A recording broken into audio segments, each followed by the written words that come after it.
Is the PowerPC worth it? You'll get a resounding yes from the folks here at Star Graphics, a pre-press shop in Foster City, California. They used to use a pretty powerful computer here, a Quadra 950.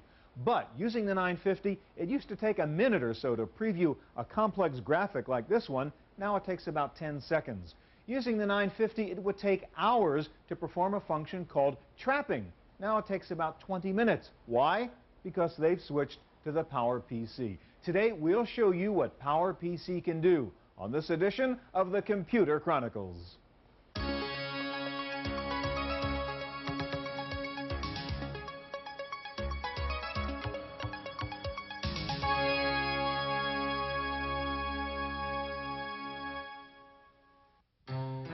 Computer Chronicles is made possible in part by Hewlett-Packard, working with industry leaders to ensure compatibility across the board and across the network. HP PCs, you're looking at partnership in a whole new light. The Computer Chronicles is also made possible by the Software Publishers Association, providers of educational materials to help manage software. Don't copy that floppy. Welcome to the Computer Chronicles. I'm Stewart Cheifet. With me today is Tim Bajarin, President of Creative Strategies, the most oft-quoted analyst in this industry.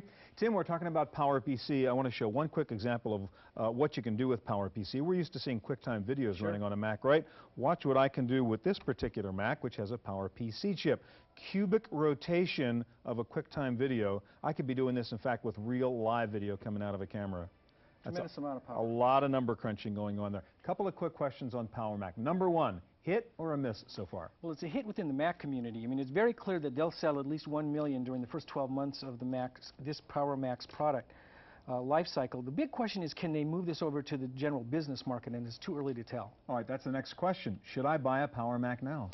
If you're a Mac user in the business world, the answer is yes, because there's native mode applications out there. We're going to get more in the next year, and it's a really good buy. But if you're doing it for small business, the 68,000 Mac is still okay. But is the 68K Mac history, is it going to be the Apple II of 1995? Well, not in 1995. I mean, there's no question that the Power Mac is their primary platform. But I do believe that the original Mac is still good for home office, small business, and even for especially this multimedia home, and therefore it'll be around for quite a while. Tim, where is IBM and all this PowerPC stuff? Yeah, IBM's official word is that they've put off bringing out a PowerPC Mac now until around March of next year. And the reason they've given is that they wanted to have multiple operating systems to go at the same time. I think what really has happened is that the original OS/2 that they're designing for the PowerPC is not available yet, and probably won't be available till early next year, and that's what they're waiting for. Yeah. All right, today we're going to look at the PowerPC chip. We'll see what RISC architecture gets you on a Macintosh. We'll do a benchmark test comparing a 66 megahertz PowerPC Mac to a 66 megahertz Pentium on a compact. We'll show you how PowerPC speeds along applications like Excel and Photoshop. First of all, a little bit about the chip itself. For that story, we went to the PowerPC Design Center in Austin, Texas. Here at the Somerset Center in Austin, chip designers from IBM and Motorola collaborate with advisors from Apple Computer. You won't find company logos here. The idea is to maintain a kind of corporate neutrality so that everyone works together cooperatively instead of competitively. Somerset was the name that the employees came up with. We wanted to name the building. We didn't want to call it a design center or a lab or anything. And Somerset represents a name chosen by the employees because it's the area in England where King Arthur used to bring his knights together at night to work on aligning the knights to go after a big quest and so on. So everybody thought Somerset was very representative. The Somerset Group plans a complete line of RISC chips. Since the alliance was announced in 1991, the PowerPC chip has found its way into the Power Macintosh and now into a line of Unix-based machines. Unveiled recently by IBM, the new AIX systems include audio input and output functions, aspects of what IBM calls human-centric computing. Hello, I am Fred and I would like to introduce the new IBM entry-level workstation. The next step to an OS/2 or Windows PowerPC is yet to be announced, but IBM continues to focus on the long-term approach. We view this as not something where after 2 or 3 years we declare victory. This is a long-term commitment from all the companies involved to migrate to this to this PowerPC architecture. And so we kind of view it as a marathon. Like previous leaps in computer technology, PowerPC needs more than better performance to make it sell, and that message hasn't been lost on the Somerset Alliance. There are many components of making a new architecture, a new computing standard, a household word. Again, we talked earlier about the thing that really drives this industry is volume. You know, why does today's PC, for instance, you know, why is it a household word? Because you see it in every computer store you go into, you see it on the TV. The average end user knows that if you're going to go out and, you know, if you're interested in a personal computer, use today's standard. We've got to do the same thing. For the Computer Chronicles, I'm Victoria Smith.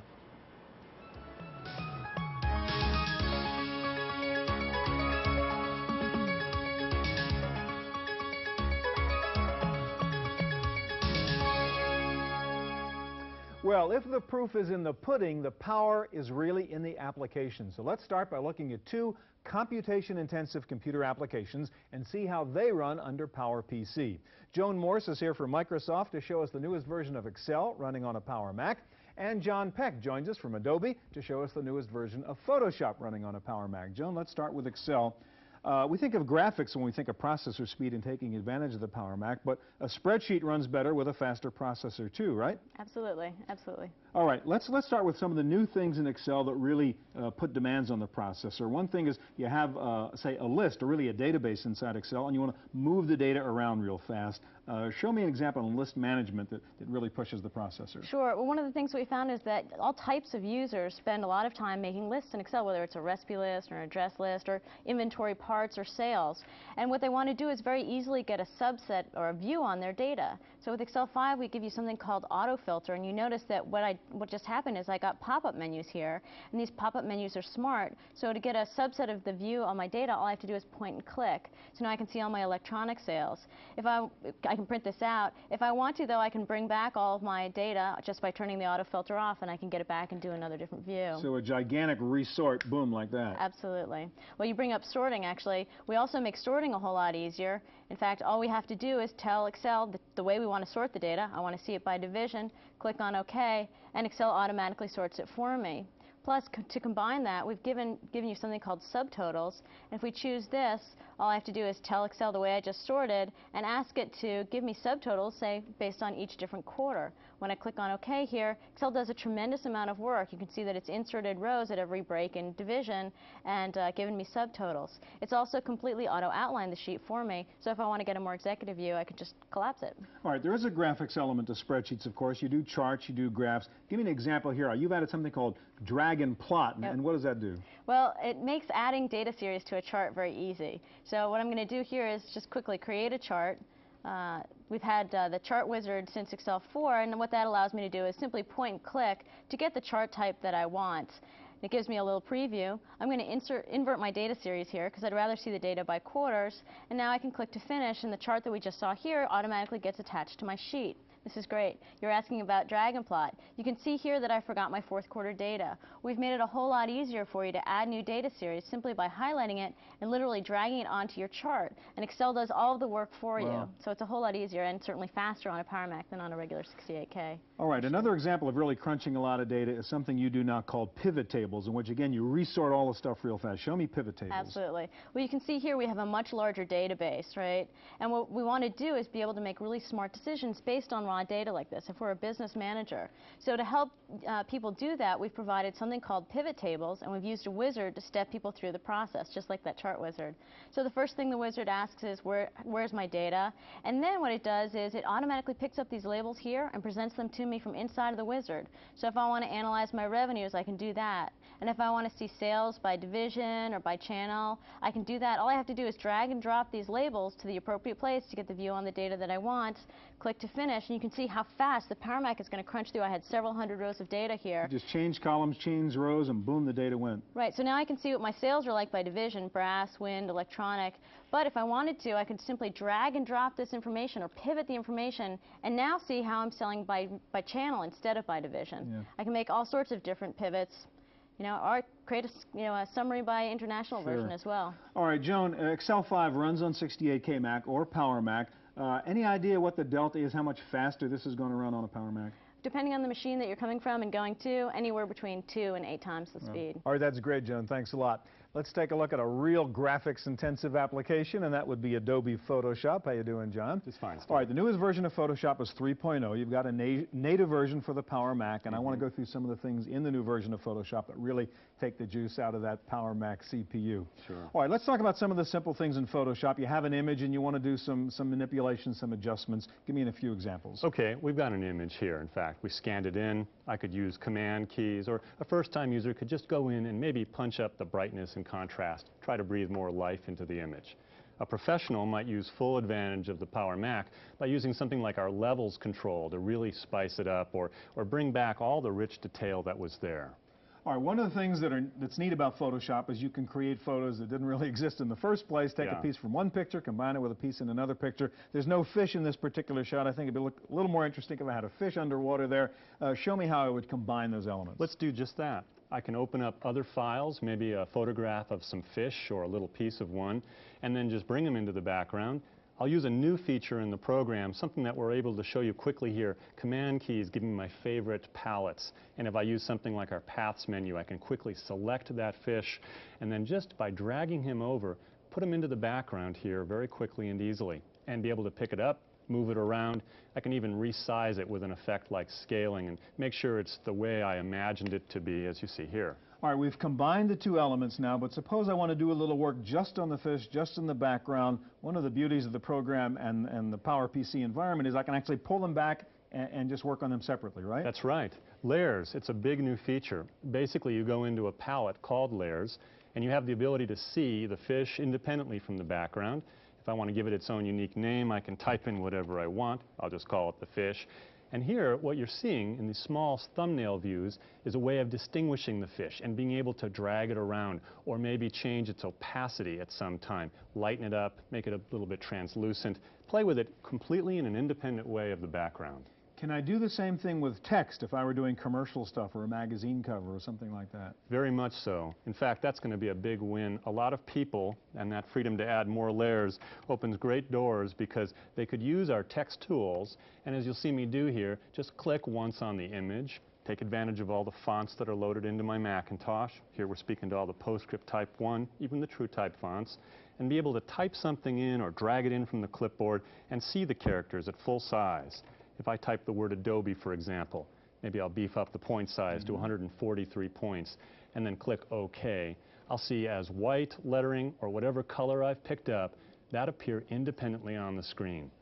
And again, with this layers idea, I can call it my own unique layer, text here, and be able to freely mix and match that, move it around today, tomorrow, whatever, or even rearrange the order of those layers as you see me working here. Let's talk about one of the neatest things in Photoshop and one of the most computation-intensive things, and that's the filters you use in which you can really adjust lighting and things like that. Show me how you do it. Sure. I'll put this guy away, maybe drop everything out, and then show you how, maybe if I take a scene someplace far away like Athens, Greece, there's a marvelous new filter that lets me add a whole new dimension to it. If you've got a fixed lighting condition like we have here, maybe I'll go in and not just soften it up or add noise or distort it somehow. I'll actually change the feel of lighting by our lighting effects filter. And in this case, the program will take and build a small proxy, a little window that you see here. I can move a lighting source a bit like you've got. I can add other colored lights into the background and dramatically change this in some very creative ways. And I'll take full advantage of the Power Mac because these are very computationally intensive operations. When I like the creative effect I've got, I say OK, and then watch it work and do its glory on the full image. And these could be giant files and boom, done just like that. That's right. Real quick, rough delta on performance, Power Mac running Photoshop 3 versus a Quadra, say? Sure, easily 2 to 4 times, depending on the function. Some of these functions might be as many as 8 to 10 times the speed. Okay, thanks.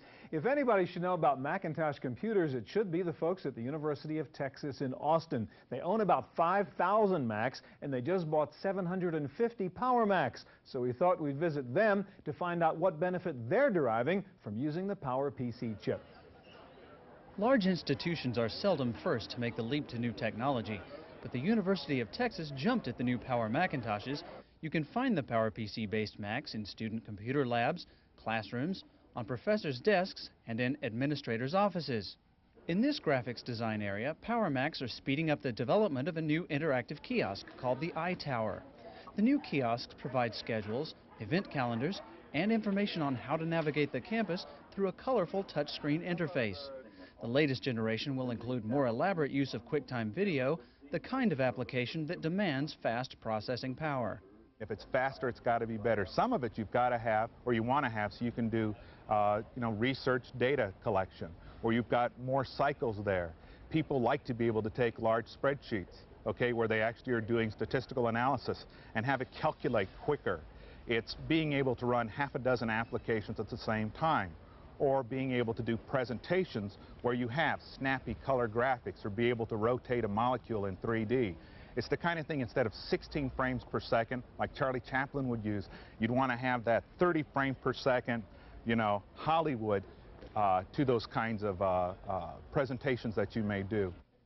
The University of Texas does have some Intel IBM machines, but most desktop computers are Macintoshes, a fact which influenced the move to the new PowerPC-based Macs. Many end users don't see it as a radical shift to a new platform, but as a faster, fancier Mac. The reason that people have gone ahead and started buying into the Power Macintosh technology with the PowerPC is not because it's this big, fantastic, brand new change. It's because it's the next intelligent step for that particular product. If it were really scary, people wouldn't be buying into it. If it were a real risk, people would be waiting a whole lot longer. It's intelligent. It's an intelligent upgrade. For the Computer Chronicles, I'm Giles Bateman.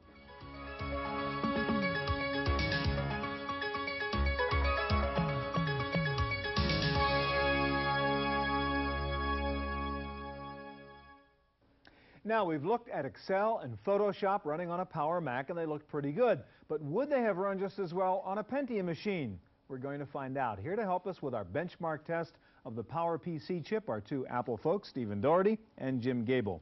All right, first of all, Stephen, what's the hardware we're going to be comparing here? Here we have a Power Macintosh 7100. It's a 66 megahertz PowerPC processor 601. Has 16 megabytes of memory and a level 2 cache.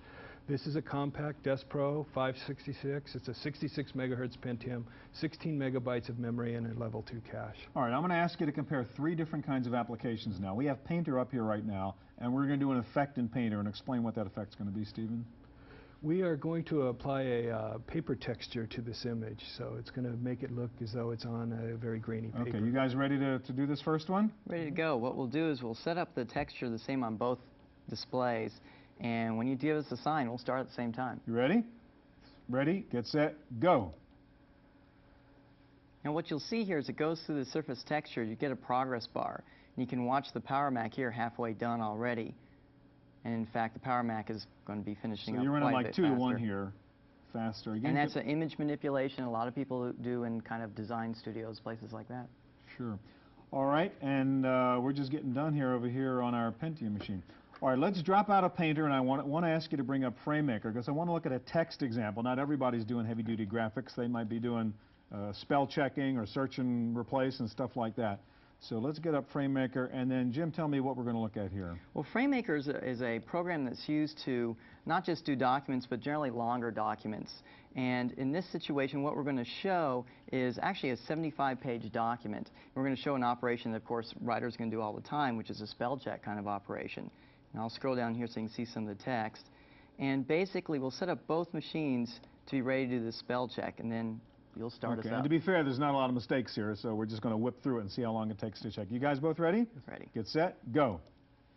You'll see on the screen that you have little waiting cursors for both machines. But the other thing you're going to find out is on the Power Mac with FrameMaker, we're now finished. Yeah. And we're still waiting on the other machine. Whereas with the Power Mac, I could scroll through my document, I could change the sizes. And you're on to your next task already. Basically, I'm working with my document now, moving images around, whatever I'd like to do. So it's a real productivity gain, not just for design professionals, but also people doing publishing, documentation, that kind of and work. we're still waiting for, okay, Pentium just done. All right, let's get out of this and get into Deltagraph Pro, and let's do a really heavy-duty 3D kind of chart, which would really push these processors to their max. And again, Jim, what are we going to be showing here? Well, what Deltagraph is the kind of program that people might be using in business to graph maybe complicated operations or a lot of different kinds of data. And we have a graph here that we're going to show basically a 3D rendering of some different data. And once again, we're going to set up the same kind of graph on both of them and let you start us again at the same time. Okay, so this is what, about 2,500 cells in here that we're going to push into this graph. You both ready? You ready, Steve, on your side? Ready, set, go. So what you see is as the machines start, the PowerMac will start the graph much more quickly. And as it powers through the graph, you'll see we're building it a lot more quickly as well. So this might not be a design person, this might be an engineer, this might be a financial analyst who's having to analyze a lot of different data. And in fact, now the PowerMac is finished with the first graph. And while the Pentium is still working on that first graph, let's look and take the PowerMac at some different views of the data. So I'll actually do a second graph on the PowerMac. And again, this graph is another 3D rendering of the data, but a slightly different angle on it. So you're essentially doing two really complex 3D renderings here. Right. In fact, I'll come back and even do a third.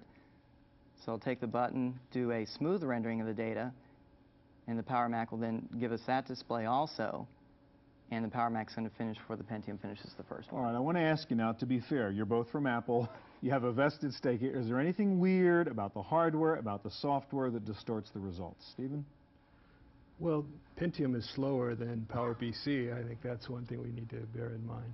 But these are very similar. This is Deltagraph Pro 2.0 on Windows, and this is Deltagraph Pro 3.5 for the PowerPC. But you're not cheating in terms of video, memory, anything like that here. No, in fact, the compact machine is using accelerated graphics card, and we're not using any sort of accelerated graphics on the 7100. Quickly, Jim, why? I mean, why are you so much faster? 266 well, you're hertz. You're really seeing the benefit of the RISC technology. Of course, the Pentium chip is stretching the old CISC technologies. And especially in some of these situations here, what you're seeing is some mathematical calculations, but in a wide variety of tasks. Document processing, doing something with a big image, and analysis of data. So those are different kinds of users, but they all can take advantage of the RISC chip because of its mathematical capabilities. Great, thanks guys. All right, let's go over here and join Zdravko Podolsky from Insignia Solutions. And here's the question I have for you. I've just seen this demo of PowerPC, the Power Macintosh, very impressive. I want one, but I'm a Windows kind of guy. I have Windows apps, I have all my documents in Windows. I want to be able to do both. Now, you have something called Soft Windows that lets me do both? That's right. We have Soft Windows, which does exactly that. It lets you run Windows and DOS applications on your Power Macintosh. And it's a pure piece of software. You don't need to plug in any cards or anything like that. It just runs like a normal app. So let me show you. Here we have the Soft Windows icon. We just double-click on it, and it'll start up. The first thing it'll do is go into a DOS screen. So we're loading DOS in our Power Mac. Indeed, we are. And a lot of people still run DOS programs, and I won't demonstrate DOS except to the extent that you can see it running on the screen there. I'll just type Win, which is the usual way to start Windows. And you can see the official Microsoft logo there. There's Windows on a Power Mac. There is indeed. All right, what happens? Yeah, let me ask you now, has Windows taken over my Mac, or can I still use my Macintosh applications? Okay, Windows has not taken over your Mac by any stretch of the imagination. Your Macintosh applications can still be running at the same time. All that's happened is that the menu bar has been taken away to give you as much screen area as possible. But the menu is just a keystroke away. Okay, so I can see we're still inside the Mac. And as you can see, I'm running a number of Macintosh applications at the same time as Exactly. Let me ask you that about applications. I mean, it's only really useful to me if I can use applications in both environments. Can I use a Windows app? Can I use a Macintosh application at the same time? Absolutely. In fact, let me show you a Windows application running. And this is a particularly famous Windows application. The most important Windows app, Solitaire. Indeed. And here we have some cards, and not particularly good set of cards as far as I can see, but I can move them, right? And the performance in these cards is important to people, especially if they've only got a limited battery life on their machines. But the important thing is that you can take the data from this application, just like this, and you can paste it. So you can copy it out of the Windows application, and it's now available to a Mac application to paste in. So we'll switch to a Macintosh application, and we have a report here that's nearly ready. So this is a Microsoft Word on the Macintosh document, a text document, and you're going to pull in a graphic from Windows. Absolutely. And I do it using the normal Macintosh way of There's a doing cut things. and paste going from Windows to the Mac. There you go. That's great. One quick question. You're using an emulation here. People are concerned that means it slows things down a bit. How slow will Windows run here on the Mac? Okay, it's a very important question because to maintain compatibility, you always need to have some trade-offs. And the trade-off in the past has been that you had to lose some performance. Now, the RISC processor, the PowerPC processor in the Power Macintosh gives us enough performance, as you've seen. And we reckon, using benchmarks and also using independent reports, getting roughly a 25 megahertz 486SX performance on an entry-level Power Mac. Not a big loss. No. Thanks a lot. That's our look at the PowerPC on this week's Computer Chronicles. I'm Stewart Cheifet. We'll see you here next time.